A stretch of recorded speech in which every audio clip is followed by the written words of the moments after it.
Welcome back to Dan's Messy Garage. We're in my messy garage, and look at this. Betty is back. Remember when I fixed the area under this molding where it was leaking into the trunk? Well, as it turns out, when it rains, it's still getting wet in the trunk. And the only place it can be coming in is water runs down the glass, goes around the weather strip to the inside, and drips out. So I'm gonna tape this off and put a bead of silicone in there, pull the tape off so it leaves a nice edge. Should be fun. I bought GE advanced silicone. It's for houses, window and door, and it says somewhere that it is freeze and sunproof and a lifetime guarantee, so sun and the weather is not going to affect it. But it's a small tube. I don't know if there's enough in this tube. I'm gonna see what happens. I might have to buy another tube of that. Before I apply it, I have to, you know people, what do you gotta do before you do something? Clean, clean, clean. I gotta clean all that, so that the tape will stick, and more importantly, that stuff will stick and do its job.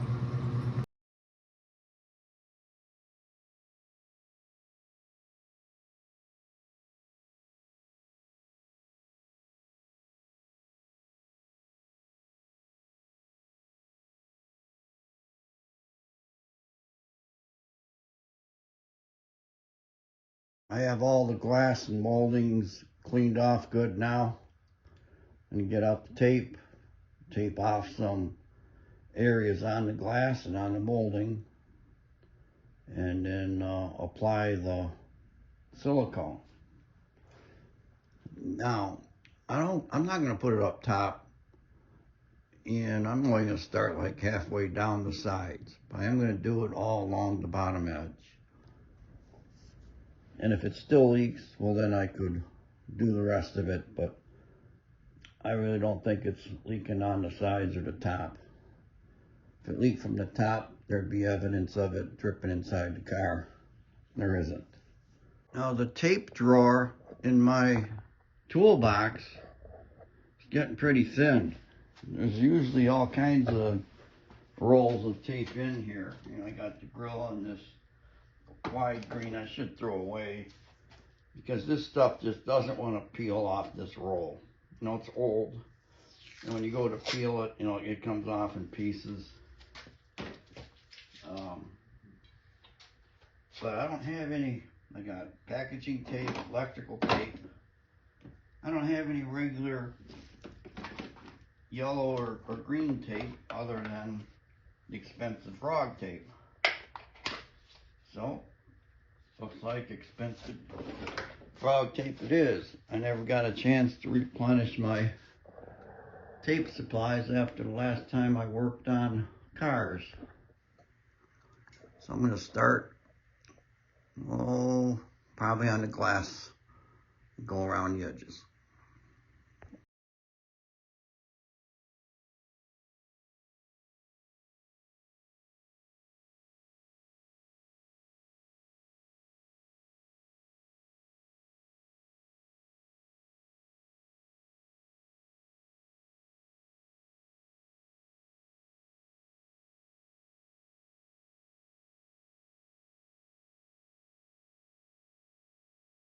I'm sure you're aware how plans change in Dan's Messy Garage. I wasn't only going to tape halfway up the sides, but figured that's going to look weird when you do see it. So I'm going to start at the top corners and go down around. And it's going to be a good size fillet in there. And after I can peel the tape off, I have to wait for it to dry, or maybe I can cut this tape. Now I was thinking I'd have to retape this outer part. Maybe if I just push that tape down in there and take the utility knife,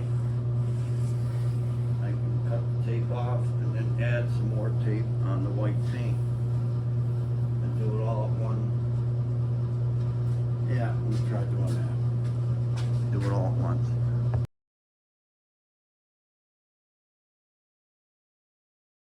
There's only this much in the tube, 2.8 ounces, fluid ounces. It's a couple shot glasses. I'm gonna have to order more, I'm pretty sure.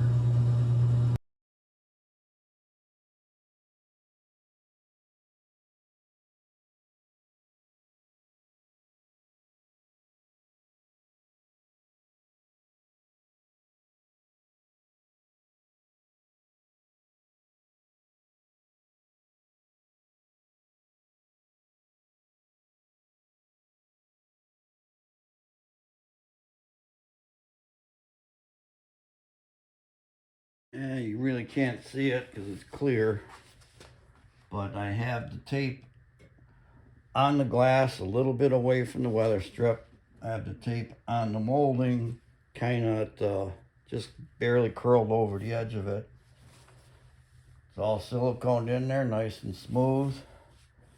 And when I peel this tape off, it should leave nice straight lines where the tape was. And I just have to let that stuff harden up. I'm gonna pull the tape off, let it cure.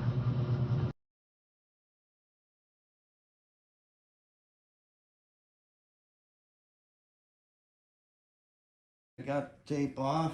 I'm gonna move inside the car now. I want to remove this dash pad because it rattles around. Any little bump is a rattle. I'm gonna remove all the screws and pull it out of there.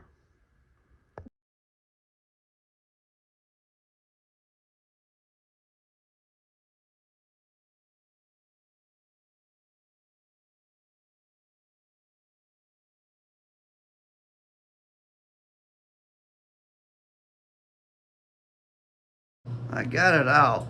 And when I put that thing in there, I put like sound deadening stuff. I don't know what it's called. Sound deadener on there to help keep it from, rattling. But obviously it didn't do the job. I gotta figure out where it's hitting and fix it. I know you really can't see much. I'm gonna have to go for a ride on my bumpy street without the pad in here. See, but this thing here might be rattling.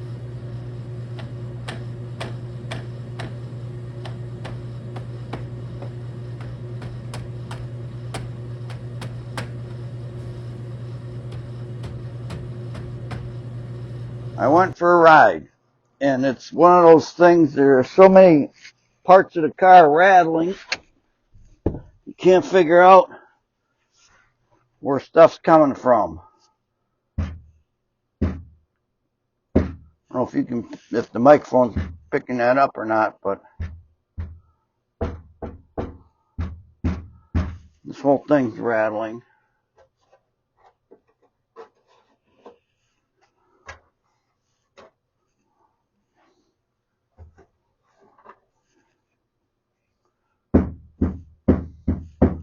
Yeah, that took care of a lot of it. These little clips that hold the speaker in place were just rattling on or buzzing on this metal.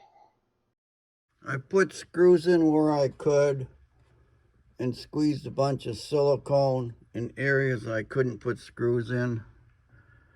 I found loose A-pillar molding, Rattle, and I shoved silicone under there. So it's it's as good as it's gonna get for now. I mean, I can't do anything because I have to let that stuff cure. That's all I can do today. Less than 2 hours. I'll have to come back tomorrow to finish it up. I saw this graph on the internet and I thought it worked out perfect for Murphy and me in my garage. Study it and you'll understand.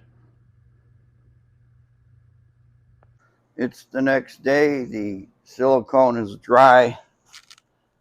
I'm going to try sliding the pad back in there. Now this pad, it doesn't rattle. There's nothing loose on it.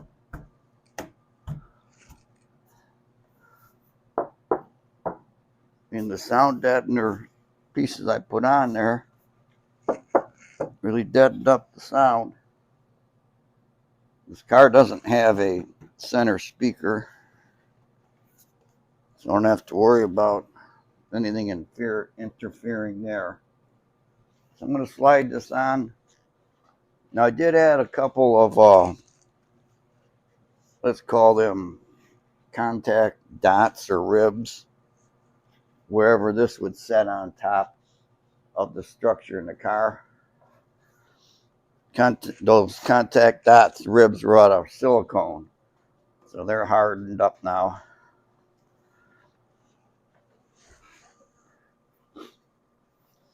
Slide this up in here.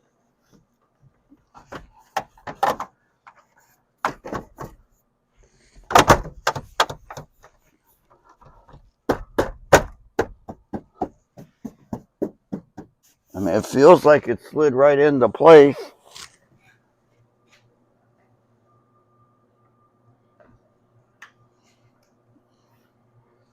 So I'm going to screw it in and maybe go for a ride.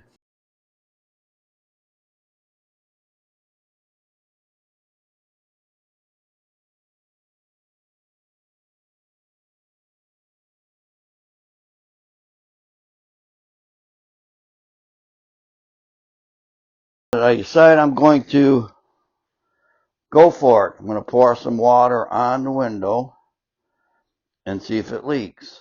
If it doesn't leak, then I don't have to seal up this other edge of the molding. I'm just pouring water here and I'm going to look in the trunk. Now before, when we did this, it leaked inside the car in the package tray and in the trunk. I don't want to overwhelm it because if it sloshes over this gutter, then it's gonna. And of course I see drippage. Why and where? If you can watch right in this area where my finger is and tell me when it drips, I'm going to start pouring up here.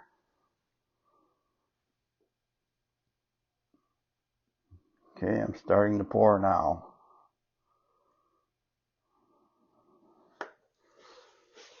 Drip?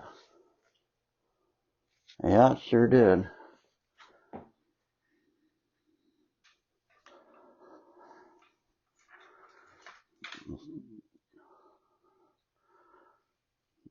That speaker hole right there, with screw hole, water's running down and in there.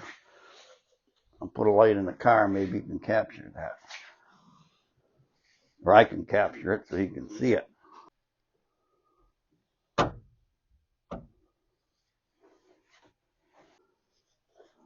Starting to pour. And there you can see the stream running.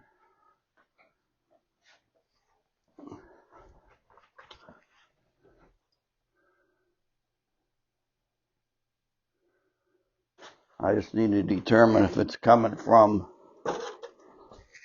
the glass side here, or is it going around the back side and getting in there. I think the way I can do that for a test, get my air gun, paper towels, dry all this off good, then tape this molding to the car to cover up this gap and do the water test again. That's what I'll do. I did order some more 3M Scotch yellow tape. That seemed to work good in my painting videos. So I got my frog tape now.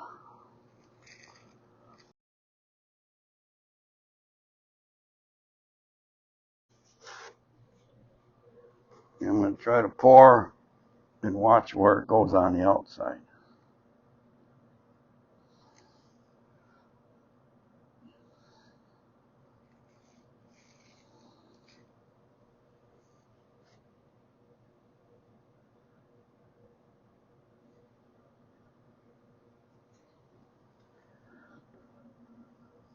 So far it's just sliding over the top of the tape.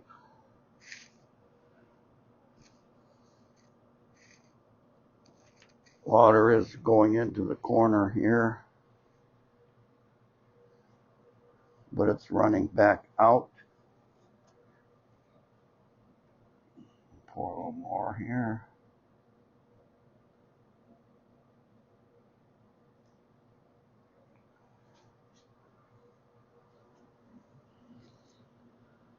And I'm not seeing drippage in the trunk or any rivers in the car. So that's telling me that the leak is between this molding and the car. There's probably somebody that's new to the channel and hasn't been following Project Betty on YouTube. They're saying, well, why don't you just pull the moldings off and seal it up the right way? Because when I put these moldings on, the clips that hold them were already blocked by some POR 15 repairs that I did to that channel. This molding is already kind of siliconed in spots to hold it on. So I can't just take it off and put silicone in there and put it back on because it's already glued on. So this is the best Band-Aid for now. Silicone the gap between the molding and the white paint all along there. And I'll go up the sides too. But that's why I don't just pull it out and do it the right way, because I can't. I already glued it in there from before. So I got some time.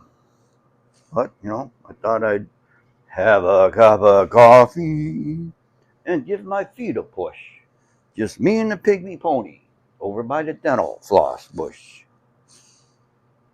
That's a quote from a song.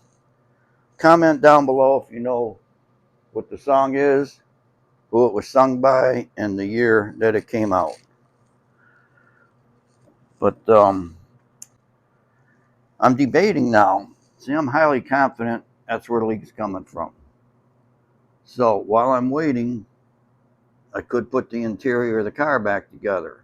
We need to put in the package tray and the speakers, the back seat, and the carpet can still dry. I don't have to put the seat bottom in till last. But so I'm going to finish my coffee, and I'm going to figure out what I'm going to do next.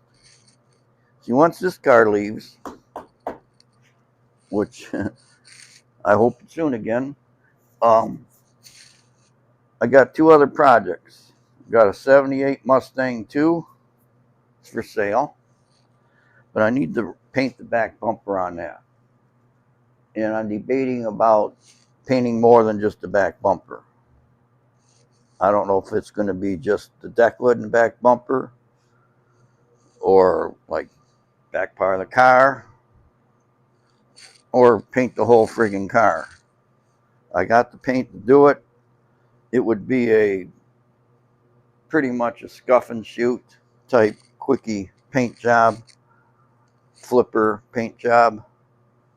Um, but I need to talk to the consignment shop that it's going to, because they're the ones that are going to sell it for me. I like dealing with them because they handle all the advertising, all the pictures.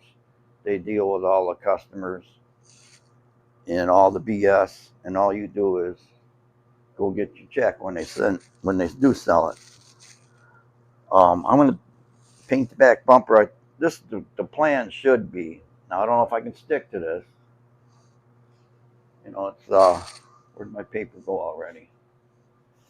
When I say plan, you know, this might be what I have planned, but you know that's what happens.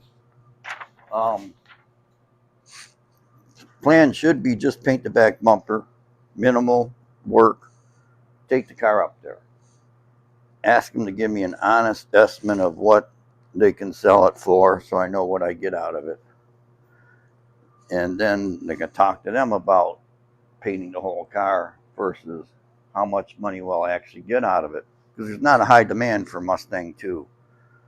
It's a Mustang 2 Gia. In fact, let's go take a walk. I'll give you a quick look at it. 78 Gia Survivor car. So that means it's all original paint, all original everything except for the back bumper. Now I put that on because the other bumper was ripped, falling apart, and that is just a fiberglass shell of a bumper. It's not an official bumper. You know, it wouldn't withstand any kind of an impact. It is a little bit smaller, doesn't stick out as far as the factory 78 did. I had the car listed with the signs when I drive around for $7,000, but after I paint the back bumper, it's $7,500. In fact, I have listed a few places for $7,500. That's going to sound like a lot of money for a Mustang 2 to some people, but you got to understand that when they list it, it goes all over the country and all over the world. It's just not here in Michigan. So there's other parts of the world that'll pay more for a car. The interior is great, except for the two seats. Fabric's falling apart. I did find a supplier that makes covers for these with the exact fabric. You have to buy a whole set, $1,400, plus another $700 to get everything installed. I don't think putting $2,000 in the interior is going to net $2,000 profit. It's a V6 automatic, power steering, power brakes, air conditioning, has 91,600 miles on it. Runs absolutely great, drives great. Everything about it is great, except for the seats, the faded paint, and one rust hole right here. Easily fixed. The bottoms of the doors aren't bad. There is some rustage there. There are no holes, it's just rust, and that can be treated. But it under the hood, it looks like a time capsule right out of 1978. Let me see if I can pop the hood and show you. Whoa, I thought I'd knocked my coffee off, but I put the coffee far enough back so it didn't get knocked off.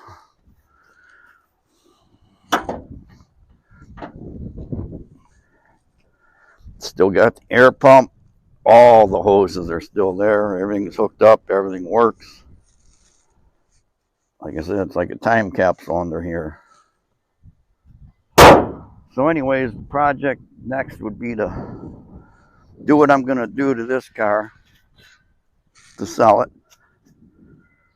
And Now I was debating painting just the back bumper, of course the tail panel, which would be gold, and maybe the deck lid.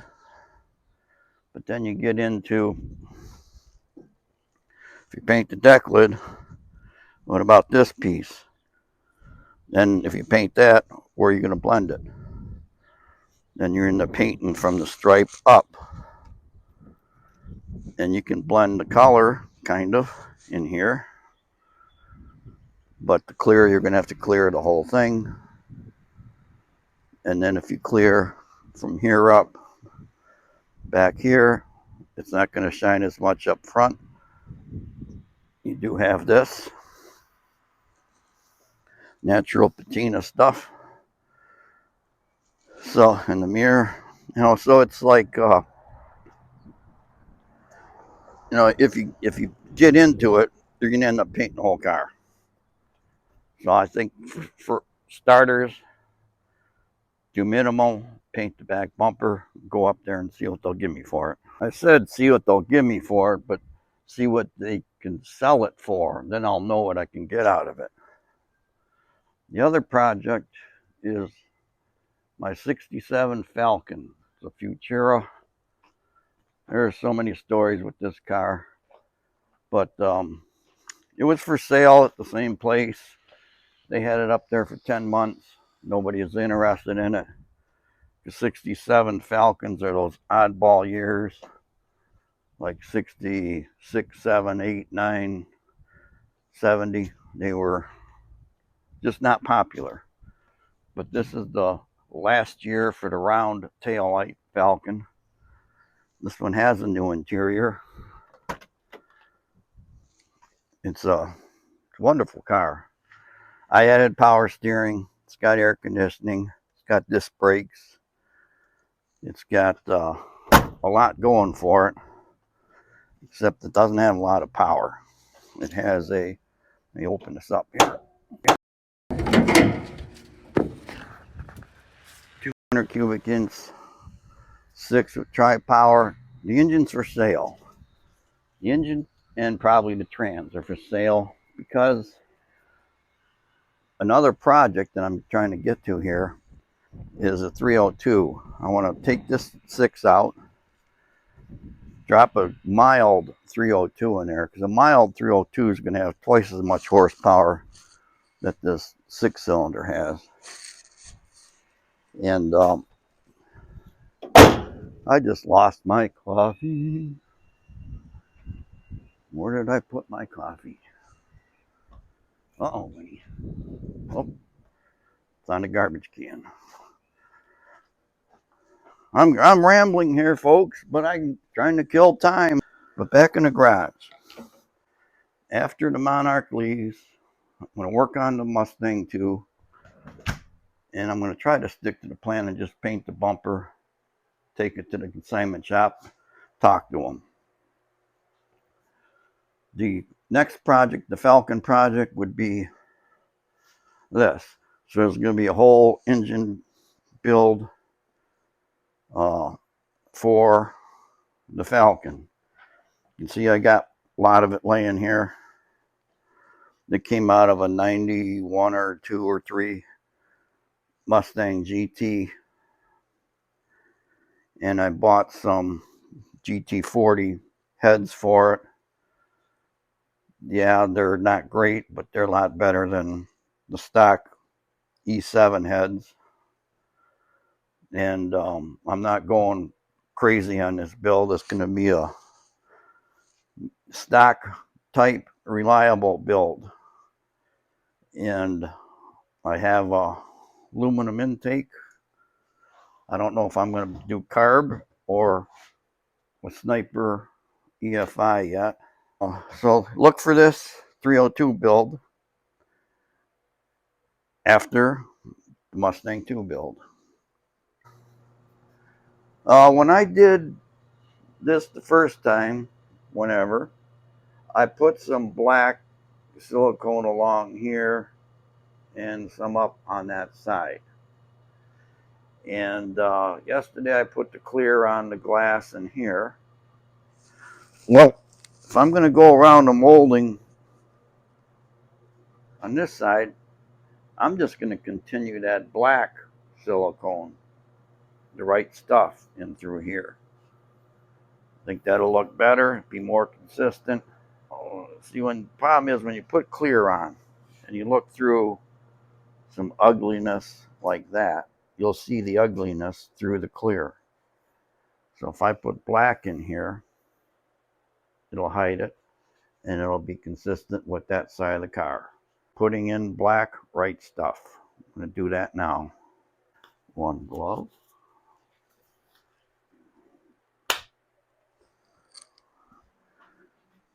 And let's apply it. Oh, it's a long reach. I'm trying to squeeze it so it goes in that cavity.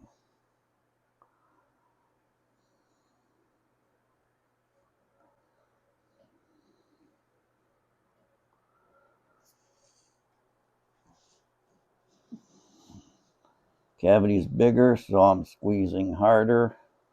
And I can see it going in and oozing out all around. So we're doing good as far as getting it in there.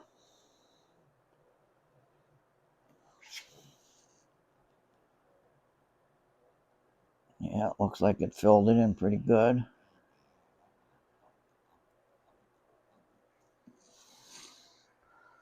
This is a small cavity here.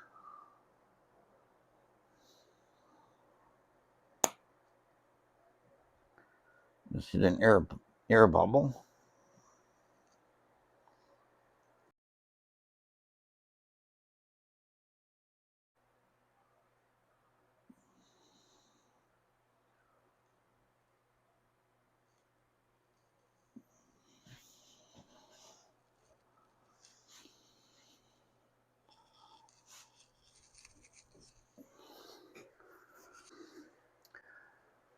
Take tape off now and look at it.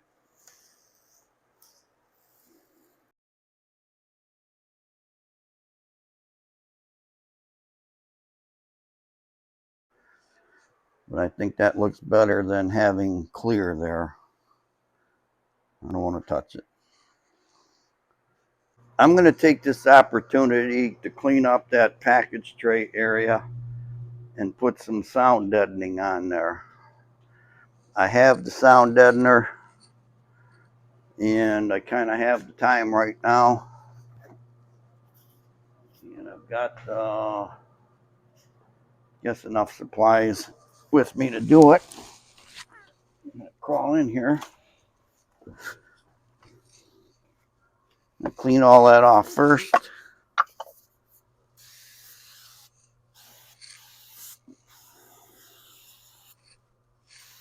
The spray away works good. It'll clean the back window while I'm here.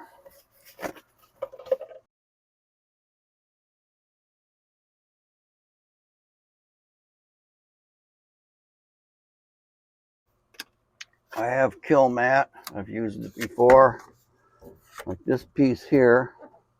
Looks like I could shove it right down in there. It's not going to require any cutting or trimming. It's going to take care of a lot of the deadening of this center part, plus cover that hole. And if in the future somebody wants to put a speaker there or subwoofer, that's not an issue. You can cut this stuff right out of the center. This is going to help deaden sound. You got a roller. Roller down.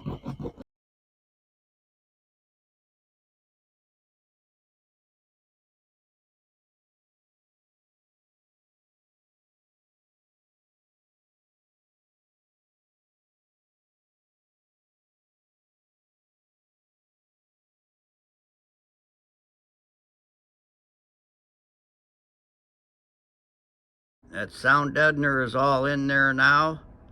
It's a lot quieter when you thump it. I'm going to put in the package tray and the speakers and back seat, but you don't have to watch that. One thing I know, when I've painted Betty, I never gave you a walk around of the whole car. I'm gonna pull it outside and we're gonna go for a little walk. I think the paint job came out nice. He's got a good 10 or 20 footer. The body work I did on it came out nice, and I like the bright white paint. I think it's a good looking car. My brother said that he's had some people since I painted it that have said the exact same thing. It's a good looking car and they like the bright white. Ford never really used this bright of a white that I know of. They had a Wimbledon white, which is a creamier color, but I like this. And it shines nice even through the dirt. And it's going to be the end of Betty for a while, and also the end of this episode. I thank you for watching Dan's Messy Garage, working on the return of Project Betty. I hope you come back to my channel and watch other videos.